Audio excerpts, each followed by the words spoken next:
I greet you all in the mighty and marvelous name of our Lord and Savior Jesus Christ. Dear sisters and brothers, ഉള്ളം കലങ്ങിയിരുന്ന ശിഷ്യന്മാരെ യേശുക്രിസ്തു ആശ്വസിപ്പിക്കുന്ന ഒരു തിരുവചന ഭാഗമാണ് ഇന്നത്തെ നമ്മുടെ ചിന്തയ്ക്ക് ആധാരമായിരിക്കുന്നത്. വിശുദ്ധനായ യോഹന്നാൻ എഴുതിയ സുവിശേഷം 14-ാം അധ്യായം 1 മുതൽ 6 വരെയുള്ള വാക്യങ്ങൾ.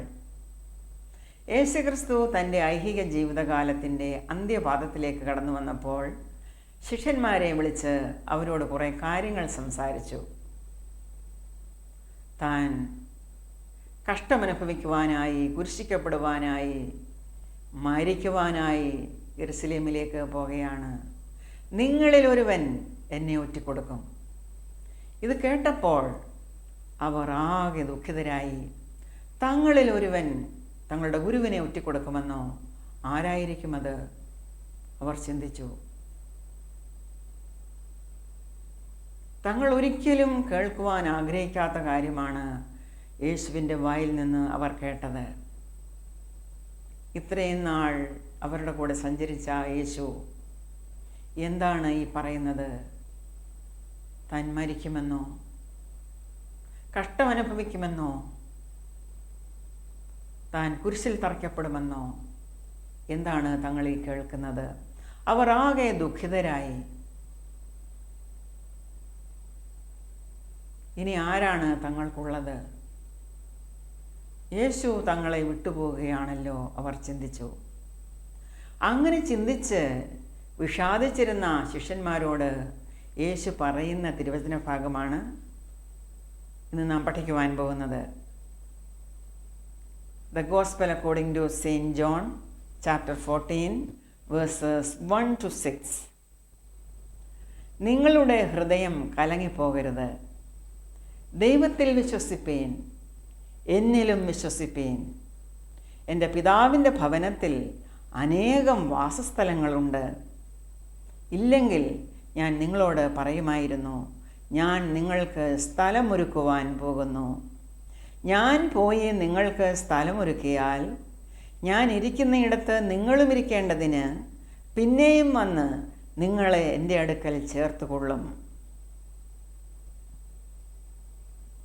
യേശു തമ്പുരാൻ ശിഷ്യന്മാരോട്, ഞാൻ പോകുന്ന ഇടത്തേക്കുള്ള വഴി നിങ്ങൾ അറിയുന്നു.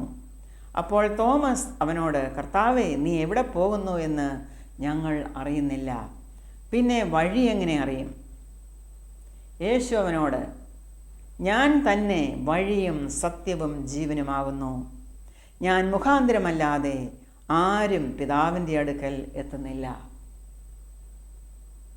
ഇന്നത്തെ നമ്മുടെ കീ വേഴ്സും ഞാൻ ഈ ഭാഗത്തു നിന്നാണ് എടുത്തിരിക്കുന്നത്. Verse 6.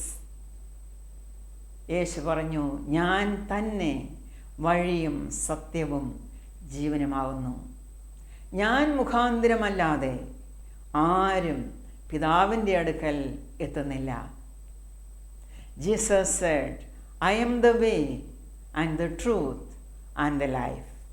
No one comes to the Father except through me. ആകെ ദുഃഖത്തിലാണ്ടുപോയ ശിഷ്യന്മാരെ എന്തു പറഞ്ഞാണ് യേശുക്രിസ്തു ആശ്വസിപ്പിക്കുന്നത്? ഞാൻ കഷ്ടമനുഭവിക്കുന്നതോ, കുരിശിൽ തറയ്ക്കപ്പെട്ട് മരിക്കുന്നതോ, കബറടക്കപ്പെടുന്നതോ ഓർത്ത് നിങ്ങൾ വിഷമിക്കേണ്ട കാര്യമില്ല. ഞാൻ ഉയർത്തെഴുന്നേൽക്കും. ഉയർത്തെഴുന്നേറ്റ് പിതാവിൻ്റെ അടുക്കൽ പോകും. അതായത് ഞാൻ സ്വർഗാരോഹണം ചെയ്യും. എൻ്റെ പിതാവ് എവിടെയായിരിക്കുന്നുവോ അവിടമാണ് സ്വർഗം. In heaven there are mansions for you all. എൻ്റെ പിതാവിൻ്റെ ഭവനത്തിൽ അനേകം വാസസ്ഥലങ്ങളുണ്ട്. അവിടെ സന്തോഷം മാത്രമാണുള്ളത്. സന്തോഷത്തിൻ്റെ പരിപൂർണതയാണ് അവിടെയുള്ളത്. If there were not such happiness, valuable and attainable, I wouldn't have told you there was. Mansions ഉള്ളതുകൊണ്ടാണ് പറഞ്ഞിരിക്കുന്നത്. നിങ്ങളെ സംബന്ധിച്ചിടത്തോളം ഞാൻ പോകുന്നത് വളരെ ആവശ്യമാണ്. It is necessary that I should go before. ഞാൻ പോകുന്നത് നിങ്ങൾക്ക് സ്ഥലമൊരുക്കുവാൻ വേണ്ടിയാണ്. ഞാൻ പോയി നിങ്ങൾക്ക് സ്ഥലമൊരുക്കിയാൽ ഞാൻ ഇരിക്കുന്നയിടത്ത് നിങ്ങളെയും ഇരുത്തേണ്ടതിന് വീണ്ടും വന്ന് നിങ്ങളെ എൻ്റെ അടുക്കൽ ചേർത്തുകൊള്ളും. അതാണ് ശിഷ്യന്മാരോട് യേശു പറഞ്ഞത്. എത്രമാത്രം ആശ്വാസം നൽകുന്ന വാക്കുകളാണവ. പ്രിയ സഹോദരങ്ങളെ, തൻ്റെ മടങ്ങിവരവും തൻ്റെ കൂടെയുള്ള വാസവും നമ്മോട് പറഞ്ഞ് നമ്മെ ആശ്വസിപ്പിക്കുന്ന യേശുക്രിസ്തുവിനെയാണ് നാം ഇവിടെ കാണുന്നത്. Jesus Christ is our elder brother now. Jesus is now welcoming his younger brothers and sisters to his house, which is now our house also. It is Jesus' house, who is King of kings and Lord of lords, dwells in light and inhabits eternity. നിത്യനായ ദൈവം മനുഷ്യനായി നമ്മുടെ ഇടയിൽ പാർത്ത ആ യേശു ക്രിസ്തു ഇന്ന് നമ്മുടെ ബ്രദറാണ്, നമ്മുടെ ജ്യേഷ്ഠ സഹോദരനാണ്. There are mansions in heaven, distinct dwellings as apartment for each. Our individuality shall not be lost there. നമുക്ക് ഓരോരുത്തർക്കും അവിടെ വാസസ്ഥലമുണ്ട്, ഒരു ഡ്വെല്ലിംഗ് പ്ലേസ് ഉണ്ട്. മാൻഷൻ, അതാണ് ദൈവം നമുക്ക് നൽകിയിരിക്കുന്നത്. നമ്മുടെ വ്യക്തിത്വം ഒന്നും നഷ്ടപ്പെടുന്നില്ല. They are durable dwellings, abiding places. The house itself is lasting.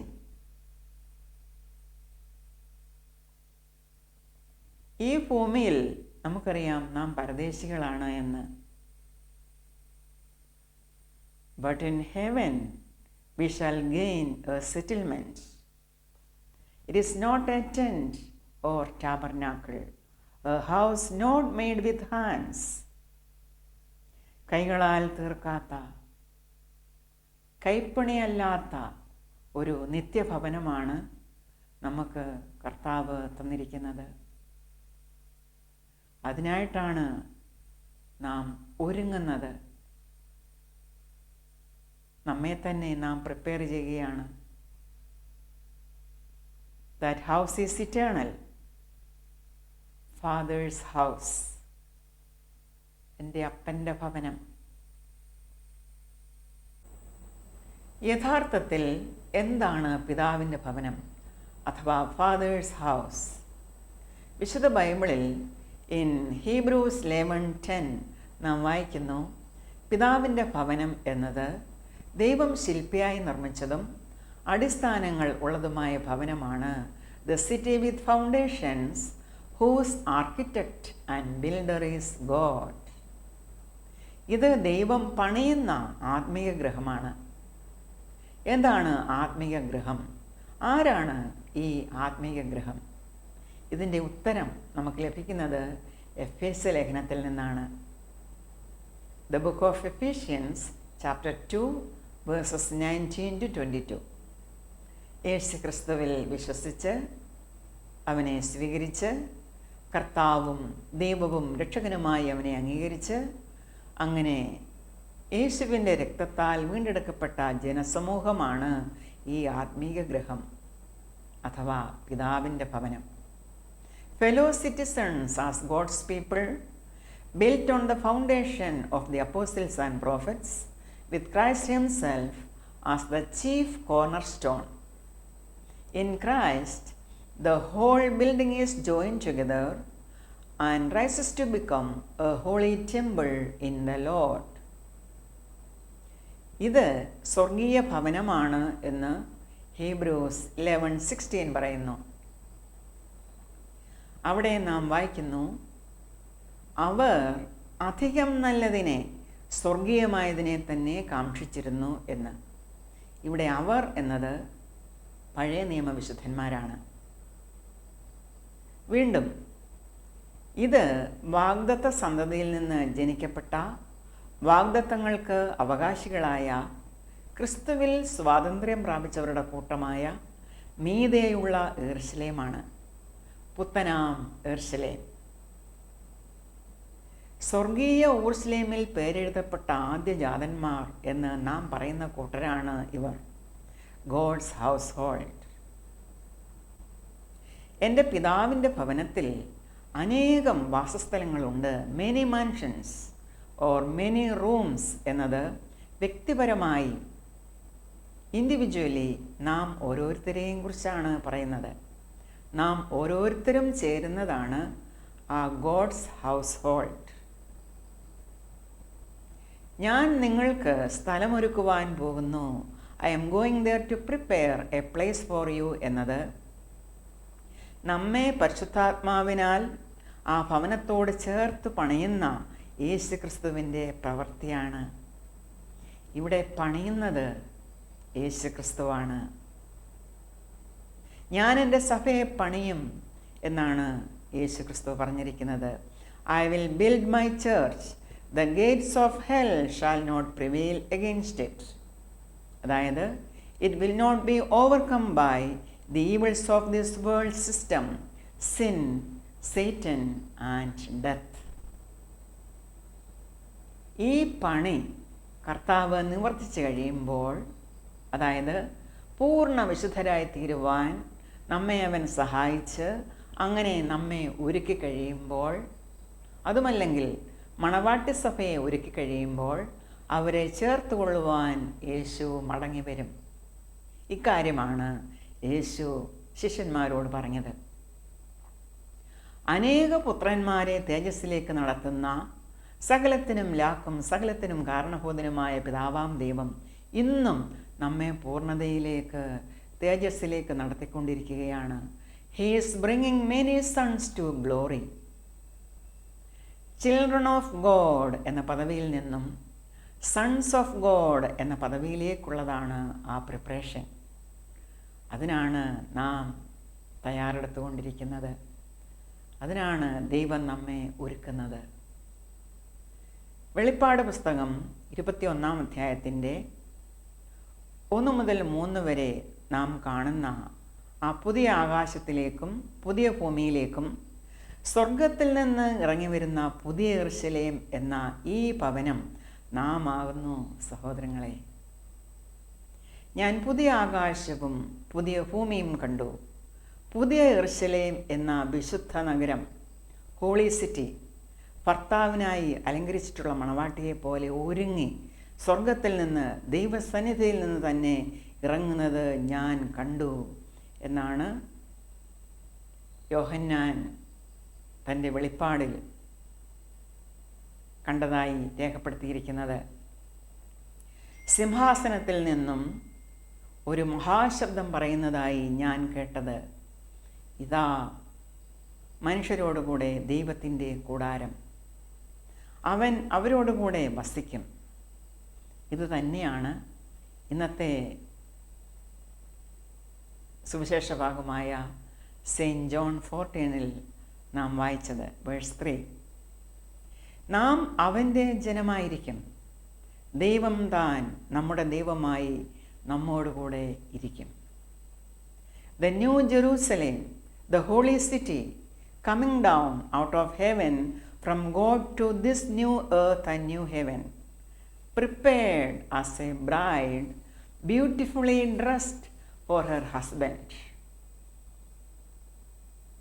John says, and I heard a loud voice from the throne saying, now the dwelling of God is with the people, and he will live with them.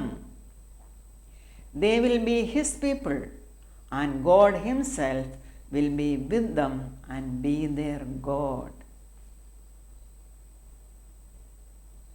അങ്ങനെ ആകെ പുതുതാക്കപ്പെട്ട ഒരു ഭൂമിയിൽ ദൈവത്തോടൊപ്പം നാം ഏവരും ആക്ഷരികമായി, literally വസിക്കും എന്നതാണ് യേശു ക്രിസ്തു നമുക്ക് നൽകിയ ഉറപ്പ്. അതിനാൽ ഇന്ന് ഈ ഭൂമിയിൽ നാം ആയിരിക്കുമ്പോൾ നമ്മുടെ ഹൃദയം കലങ്ങിപ്പോകരുത്.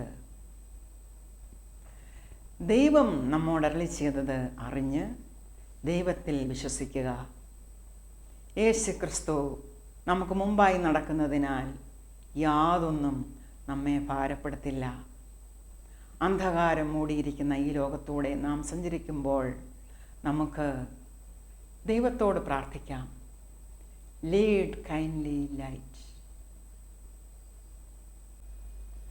Lead kindly light, immersed in circling gloom. Lead thou me on. The night is dark, and I am far from home. Lead thou me on. Keep thou my feet, I do not ask to see the distant scene. One step enough for me. I was not there, thus not prayed that thou shouldst lead me on. I love to choose and see my path, but now lead thou me on. I love the garish day in spite of fears. Pride ruled my will, remembered not past years.